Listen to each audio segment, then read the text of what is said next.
Povestea iepurașului. Într-o zi, un iepuraș se plimba pe drum căutându-și o căsuță. Sub un copac, pe o creangă, sub o piatră, oriunde. Unde și-ar putea el găsi o casă?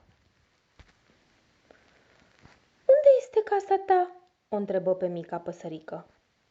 Aici sus, în acest cuib, răspunse ea. Nu și pentru mine, aș cătia din cuib, zise iepurașul și plecă. Merse mai departe să caute o casă. Unde este casa ta? O întrebă el pe bruscuță.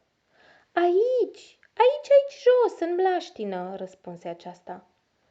Nu și pentru mine, în mlaștină m-aș îneca. Iepurașul a plecat mai departe. Deodată s-a întâlnit cu serioasa cârtiță. Bună, unde este casa ta? Eu locuiesc sub pământ, în tunel. Pot să vin cu tine?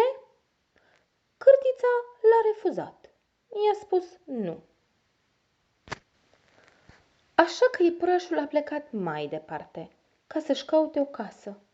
Oriunde ar fi, sub o piatră, sub un copac, unde și-ar putea el găsi o căsuță?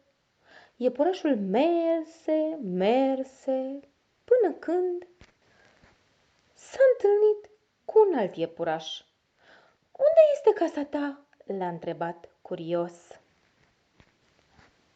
Sub această piatră, sub acest copac, în pământ, în vizuină, aici este casa mea. Pot să stau și eu cu tine? Întrebă iepurașul. Sigur, răspunse noul său prieten. Atunci iepurașul intră în vizuină